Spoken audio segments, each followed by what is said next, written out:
Okay, come on. I'm going to do this now. I'm going to do this. Yeah, I'm going to do this. Okay, cup of tea.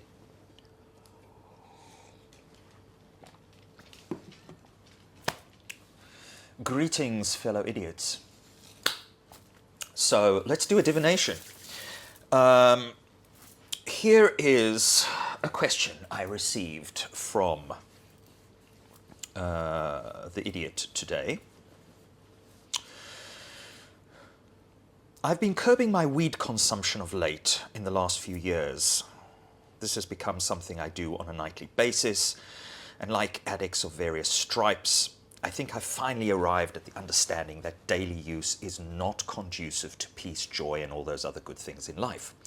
Currently, myself and my green girlfriend are only seeing each other twice a week on Wednesdays and Saturday evenings, and we only meet up in order to go on a nature walk and film some divinations.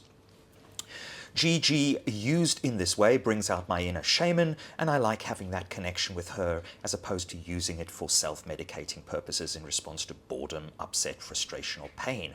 And then, you know, the idiot being a somewhat learned fellow, refers to Casey Chang's book, Art, Myth, and Ritual, quote, "When communicating with heaven, the shaman is in a trance-like state, which is often drug-induced, particularly through cannabis or achieved through physical and mental exercises similar to today's Qigong. Shamans often have animal assistants." Max, that's you. Excuse me, can you come here, please? You're my animal assistant, thank you. These include dragons, tigers, and deer, as well as blind cockapoos. You're my blind cockapoos. You're my BC boy. Dancing was also, and is also one of the tasks of the shaman. The shaman's paraphernalia includes, Max, tattoos. Don't have those. Plaited hair. Don't have hair. Or a serpent-like head covering. I guess I could get one of those. Also, ring ornaments around the penis. Yeah, okay. Last night, I was in a great mood, looking forward to hanging out with Gigi the following evening, and so to celebrate the end of the week whilst cooking up something delicious for us to consume the following day, I felt like a glass of wine, which now costs about £3 for a single serving. Thank you, Brexit. But of course, you can have, if you're an idiot, 3 for £6. So I, the idiot, purchased a glass of Prosecco, woo, a Pinot, woo, and a Rioja. Whoa, that's the hardcore stuff. That's like, I don't know, this is like, what is this? This is like weed, ecstasy, and then, I don't know, heroin. There we go. Intending to use the Pinot for the risotto and only drink the Prosecco, which I think is, you know, the least alcoholic, 10.5%. Oh, 12.5%. I didn't realize Pinot Grigio had that much. And this is 13. So, intending to use the Pinot for the risotto, only drink the Prosecco and the Rioja. Of course, the idiot drank all 3, because he's an idiot. Today I've woken up with a hangover, and this is not the vibe I want to rock up for a meeting with the green one later. Should I try and stay monogamous to GG? What's that silly phrase, California sober? How to manage this when the consumption of the substance itself can induce the desire for a tipple? Oh, yes. As one of the idiot kings, Steve-O, jackass guy, yeah, nicely puts it, my weed bones connected to my booze bone and my booze bones connected to my coke bone. I don't have a coke bone, but the reference feels salient. What to do?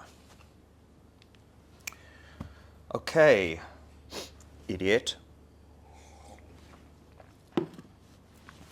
Let's ask the ye.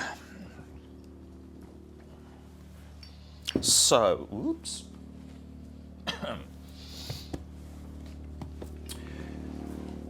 Here we go.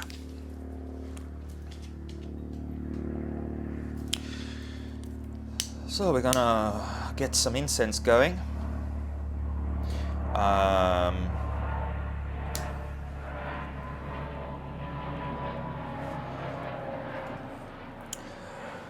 Quick little advert from our sponsor. This video is sponsored by Satya Sai Baba's Nag Champa Agarabati incense, which is divine. If there is a smell of heaven, it is this, fellow idiots. Which is why they have kindly decided to sponsor me. When I say sponsor, I mean that I buy the product and then use it. What's that, ball? Okay, we're gonna do the ball in a moment, Maxi Jacks. But what we're gonna do first is the divination. Shout out to Mireille and Rob on Etsy. You can look them up. Their username, shop name is Yarrow Divine, one word. And I was very fortunate to buy their last set of shaman flowers, as John Minford and others call them. Yarrow stalks, Achillea millifolium. And I love these. Mireille, Rob, I love your yarrow stalks, and I will spread the word. Who knows? Maybe one day you could become a a sponsor for this channel if it gets any more than like, I don't know, 2 subscribers. But even 2 subscribers, you know. And so these are the natural yarrows. These haven't been treated with anything.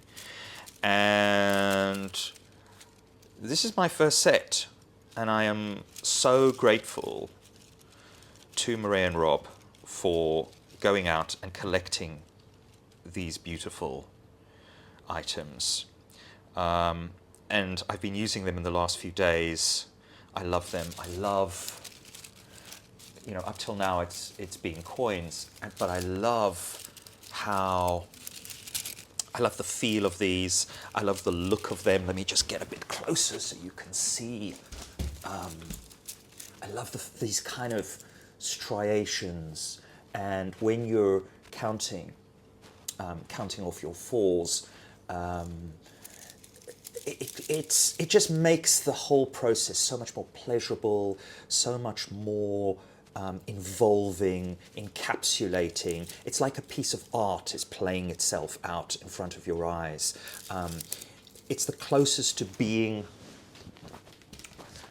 with the nature spirits, out in the living, breathing, green natural world, because that's a similar, you know, there's this similar play of greens and sort of browns and lighter shades, and it's all captured in these beautiful, beautiful yarrow stalks. So thank you. And I'm going to just prepare the yarrow for the divination.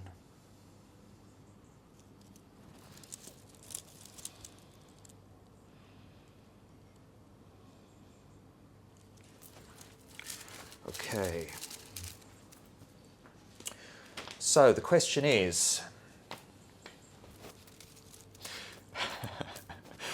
it's a very Valley Girl kind of question, right? How do I do Cali sober? Can I do Cali sober?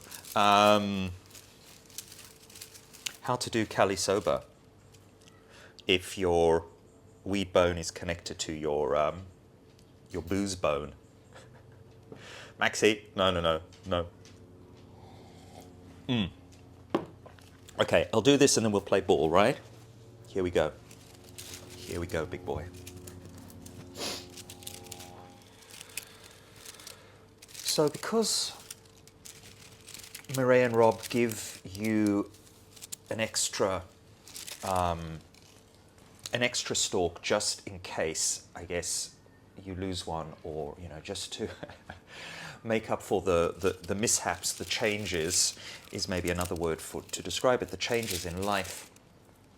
The traditional taiji that is set aside to denote the oneness, the allness, the non-dual absolute, the Tao. In this case, a little bit naughty, update, actually requires a second. I like to see it as like the Taiji's girlfriend, the Taiji's beloved. I don't know if Taijis have those, if shamans are allowed to have girlfriends. This shaman doesn't, unfortunately, but it's a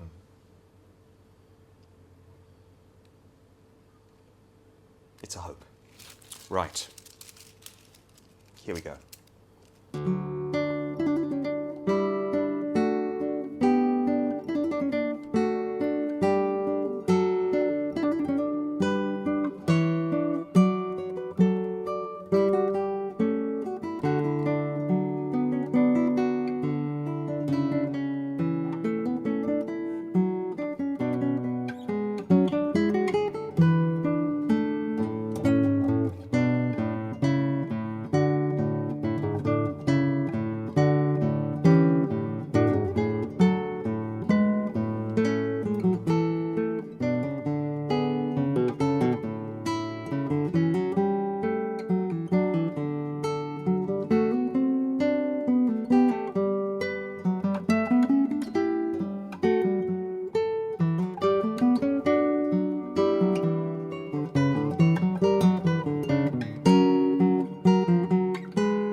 Okay, the Yi has spoken.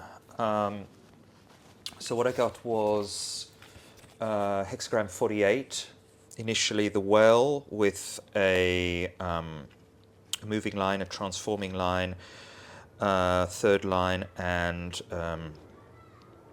the sixth line, which transforms into hexagram 59, dispersion. So let's do the divination for that. So I've come to Friend Park, because Friend Park in a way functions a little bit, I guess, like the well would function in ancient agrarian society. Mark Edward Lewis, in his book The Construction of Space in Early China, talks about the well field system, which existed in China as far back as the 10th century BCE. And the way it would work is that a small community would be organized into a kind of quadrant, a sort of tic-tac-toe shape, if you can imagine that. And the farmers would all have their individual fields around that central space. And in the center of that space, the ninth space, if you like, 1, 2, 3, 4, 5, 6, 7, 8, 9, would be the well.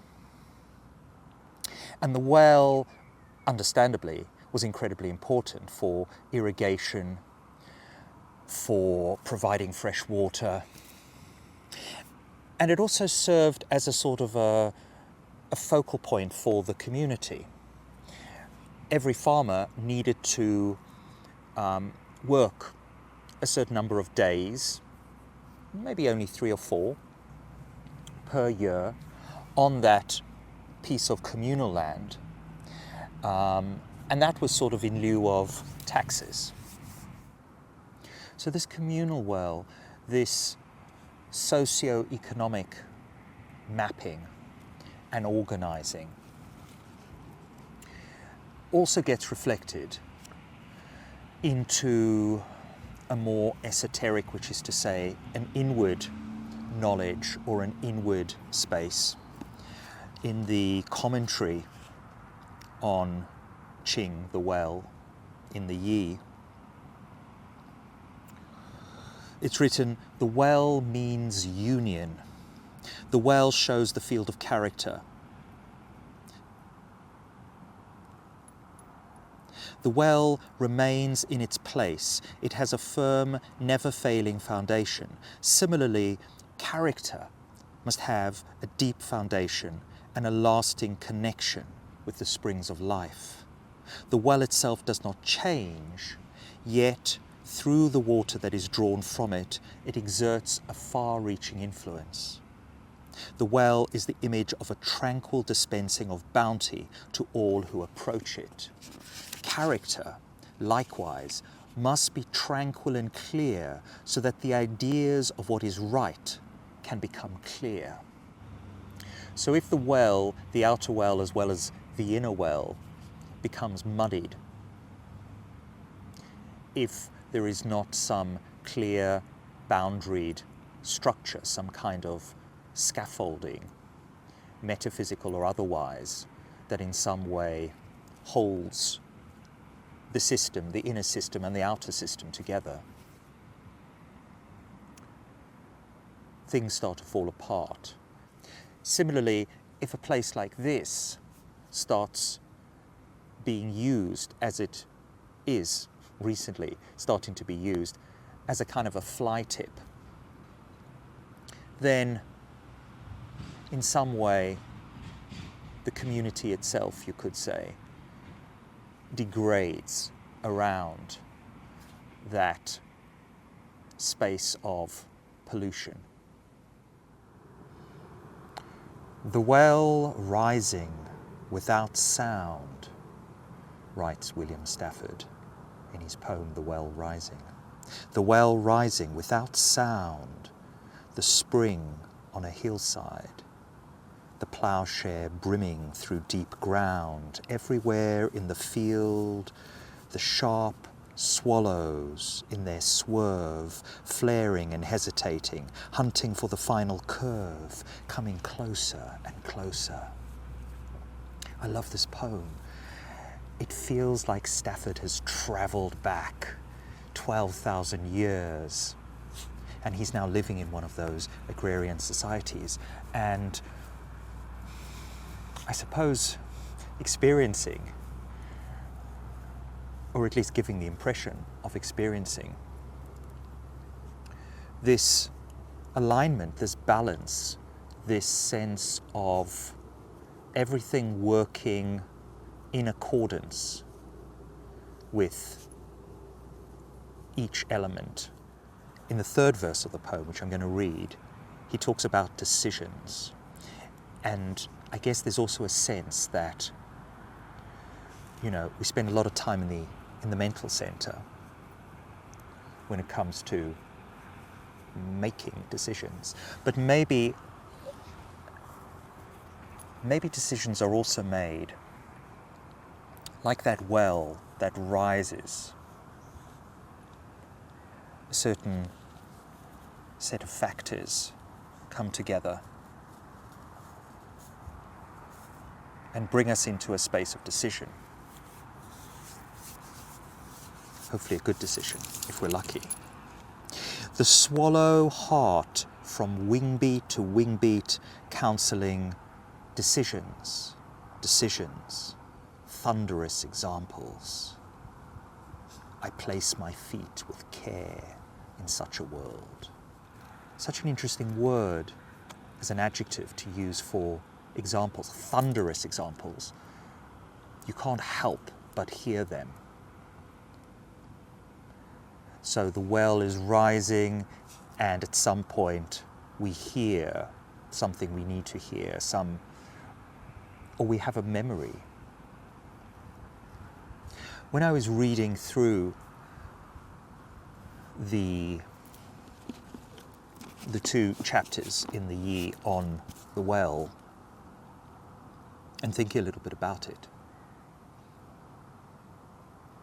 I remembered two moments in the last month which somehow seemed to come together as two forms of thunderous example. And one of these was sitting outside on a really warm, one of the first warm evenings of summer. And because it'd been such a warm day, in fact quite a hot day, I'd put a large bottle of filtered water into the freezer, and it had been there for hours and hours. And when I took it out, it was sort of half ice, half water. And so an hour later, when I was pouring some of this water for myself, it was probably the most delicious, icy, crystalline, clear water that I had tasted for a very, very long time. And at that moment, even though I was sort of also thinking about maybe having a cold beer afterwards, I thought, you know, so much of alcohol is about temperature, that if you think of champagne, right, it has to be chilled. Warm champagne would be a travesty. And so, in a way, water, simple water, at the right temperature, becomes a kind of elixir, the sort of elixir that our human minds usually crave in alcoholic substances. And equally, it can go the other way around. So, a week later, I bought one of my favorite Polish beers, Tiski. And it was really, really cold, almost so cold that I could almost hardly taste it. And again, the thought kind of flicked through my mind, the thunderous example, in the sense of, why am I drinking this beer? It sort of tastes just of, well, beer. I wasn't really getting any pleasure from drinking it. I wasn't getting any pleasure from drinking the beer as I'd got from drinking that water.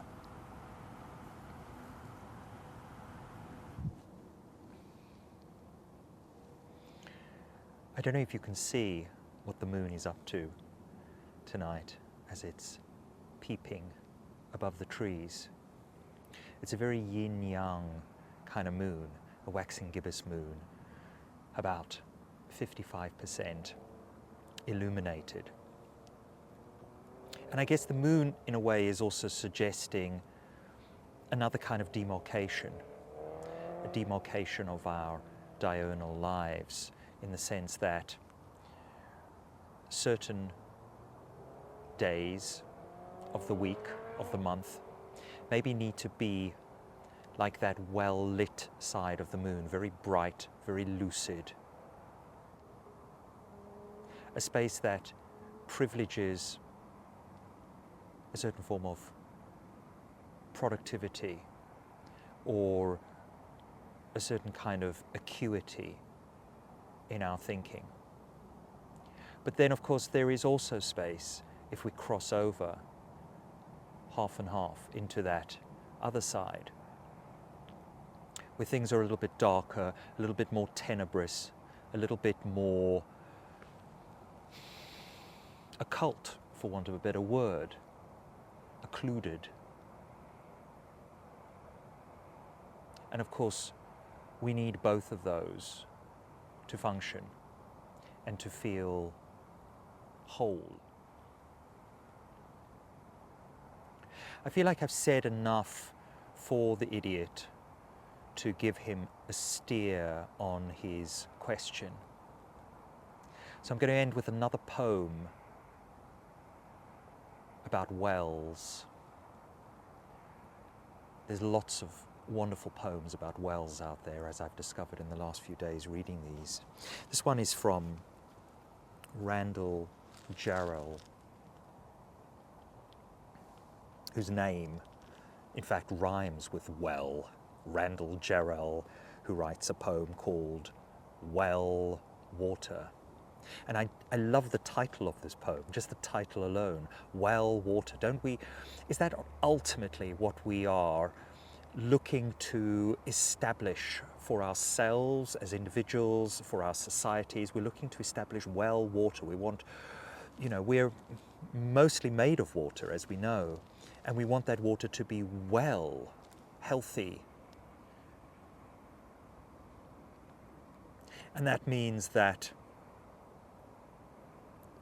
certain things, even certain necessary things, can't be deposited in that water on a daily basis. This much is clear in order to have well water. What a girl called the dailiness of life, adding an errand to your errand, saying, since you're up, making you a means to a means to a means to, is well water, pumped from an old well at the bottom of the world. The pump you pump the water from is rusty and hard to move and absurd. A squirrel wheel, a sick squirrel turns slowly through the sunny, inexorable hours, and yet sometimes the wheel turns of its own weight. The rusty pump pumps over your sweating face the clear water, cold, so cold. You cup your hands and gulp from them the dailiness of life.